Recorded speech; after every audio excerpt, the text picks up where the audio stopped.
ஆண்டவராகிய இயேசு கிறிஸ்து இந்த பூமிக்கு வந்து தூரத்துல இருந்து அவர் எங்களை ரிஃப்ளெக்ட் பண்ணல, வெளிச்சம் உதிக்கும்படி செய்யல.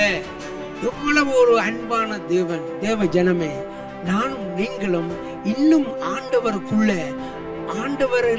இன்னும் கனத்தின் மேல கனத்தை கொடுத்து அவர் மேல அன்பின் மேல அன்பை செலுத்தி வாழும்படி இன்றைய நாளில பரிசுத்த ஆவியானவர் என்னோடும் உங்களோடும் பேசிக் கொண்டிருக்கிறார்.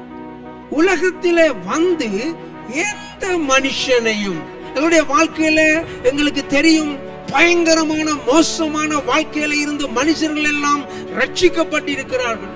அதனால நானும் நீங்களும் தீர்மானிக்க முடியாது, இவன் ரட்சிக்கப்பட மாட்டான், இவள் ரட்சிக்கப்பட மாட்டாள் என்று நானும் நீங்களும் தீர்மானிக்க முடியாது. பிரியமானவர்களே, எந்த மனுஷனையும் பிரகாசிப்பிக்கிற ஒளியே அந்த மெய்யான ஒளி என்று எழுதி வைக்கப்பட்டிருக்கிறது.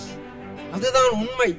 இயேசு கிறிஸ்து ஒரு மனுஷனுடைய வாழ்க்கைக்குள்ளே வருவாரா இருந்தால் அவனுடைய வாழ்க்கை மாறும். கரங்களை தட்டி இயேசுவை மகிமைப்படுத்துவோம். ஆமென். நமக்கு உள்ளே உண்மையான வாழ்க்கை மாற வேண்டும். நாங்கள் இயேசுவினுடைய ஒளி நமக்குள்ளே இருந்தும் எங்களுடைய வாழ்க்கை மாறாமல் இருக்காது. ஏனென்றால் அவர் வந்தால் நிச்சயமாய் செயல்படுவார் என்று நானும் நீங்களும் மறந்து போக கூடாது.